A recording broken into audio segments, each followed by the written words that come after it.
Yo, you know what time it is. It's your boy Trevor David Jones back up at it with The Mandalorian Season 3, Episode 2, The Mines of Mandalore. Another clutch episode. This show is clutch.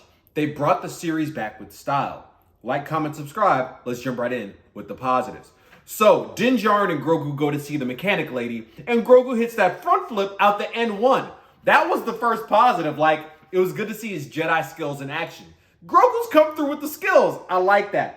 So the episode goes forward a little bit. Din Djarin gets his new droid that he's going to need to explore the planet. And when they show up on Mandalore, goodness gracious, it was gorgeous. Like, shout out to the effects team.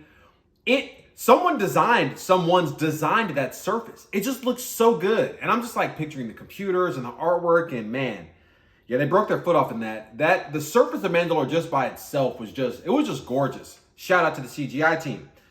The Darksaber. So as Din descends into the mines of Mandalore after his droid gets briefly lost, he breaks out the Darksaber, and it's heavy. I've got to go back to season 2 to see why it was heavy. I think he was like conflicted on something. He ends up classing the monsters, but yeah, man, the saber's heavy. It's like he could swing it around a little bit, but he can't really get down with it. So, I'm gonna need him to resolve that conflict and get it back to light status. But yeah, man, he has a Darksaber, but it's heavy. So this whole scene was cool. They're going down, it's him and Grogu, and that's a big part of why this series is so amazing, is that it's really expanding on the lore of Star Wars just in general.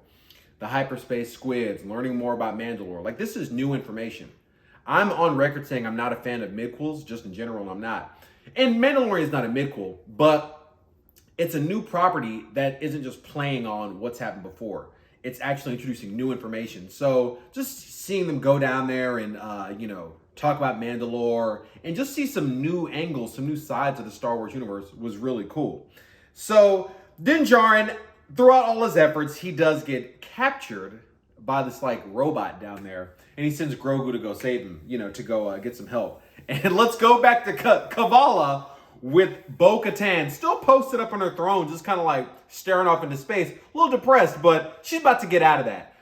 And going back to the planet, the thing I have to focus on is Bo-Katan's ship. Like, I actually built that set. You can check out the link right here to my build of the Mandalorian Star Fighter. It's just a gorgeous ship. Hers is a little custom, a little grayed out. It's just, man, I was just getting hyped seeing her ship. Shout out to Bo-Katan's ship. So they come down there. Grogu leads her back to the mines, and they do find Din Djarin, of course. And she sees the Darksaber because she has to fight the same robot that captured Din Djarin. She's wielding it with no problem. Like, it's light. Of course, she's Mandalorian, so she's got the skill. Destroys that little spider robot that captured Din with ease. It kind of gets away, but, I'm sure they'll get to that later. But her just using the saber, she was on fleek. So she's about to break Din out, and he's like, can barely speak, but he's like, behind you, and there's the giant spider robot. She defeats that too. By the time that scene was over, I was like, yo, he needs to just go ahead and give her the Darksaber. Like, I know you can fight, he can barely lift it, but she was getting down. Give Bo the saber. Like, I need her to have it. And that was the conflict at the end of season 2, because he already tried to give it to her. He was like, just take it. But she has to win it in combat. Man, yeah, Bo-Katan needs that Darksaber, man. She was making good use of it. So the episode closes out with him finally bathing in the sacred, the undying waters of Mandalore. They see this beast, or Bo-Katan sees this beast down there, and the episode draws to a close. I mean, it was just a clutch episode. I mean, the second episode, season 3, they're still doing it big. This is what we all want to see. Another clutch episode. Room for improvement? None. Yeah, man. Y'all know I'm not going soft. Check out my Ant-Man review. I'm not going soft. It's just, what can you say? Every scene had perfect pacing. The CGI was all there. We don't even have to get into the acting. The costumes, the sets. Keep it up. Bo-Katan, the Mandalore, they're doing it big. No room for improvement. Which brings us to the rating. The rating, a 6 out of 5. A 6 out of 5. Yeah, they started off strong in episode 1 with a 5 out of 5. So, I mean, they were already off to a great start from there. This deserves a 6 out of 5. Grogu's front flip got me hyped. He used some actual Jedi skills. He also, classed the dude when he was coming out of the cave to go rescue Din Djarin. But that initial front flip got me hyped, man. It was like some real Jedi moves. That was tight. Expanding on the lore of Star Wars as well. is really what set it to a 6 out of 5 for me.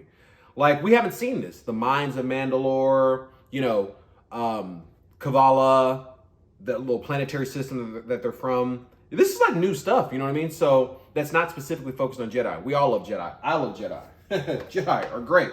But yeah, man, it's new information, new stuff about the Star Wars universe. This episode, easy 6 out of 5. And guess what? That's it. Straightforward, we in here. Check out my previous review of The Mandalorian, episode 1. The episode that started it all, that started this grand season 3. It was clutch, gave it a 5 out of 5, so go check that out. Legos, all right? 2 of the sets that I built were in this episode. The N1 Starfighter, gorgeous over there, man, Din Djarin with the Darksaber. With a little heavy, Din, need you to, bust out some curls, Grogu there. I had that set that I built, and also the Mandalorian Starfighter itself, Bo-Katan ship. I did a build of that when I was in Mexico. Good times. Check out that video. The previous episode of My Hero Academia. It's the best thing on the air, live action or otherwise. I've said it many times. If you're not watching My Hero Academia, watch that show. Check out my previous review right here. And TDJ Recommendations, Google Fi. It's the best cell phone service. Get on it. It's got true unlimited as far as data, calling, messages, all that. And it's got true international. If you travel, it's really got you set up, coverage anywhere you go. Anyone who travels knows what I'm talking about. Google Fi is the way to go. It has true international. And Dislike, a cell phone game, a mobile game of all things. Why would I be shouting on a mobile game? Because it's good. Great graphics, great characters, totally worth a play. Highly recommend it. Check that out. And as I always say, because I genuinely mean it, stay up. Never this way in life, always this way. This is the way. Until I see y'all next time, which will be very soon. I got y'all on the reviews. We out here. Guardians is coming up. A couple months now. No, like about a month. I got you on that. We out here. Stay up. Enjoy the week or whenever you see this. We out here. Peace.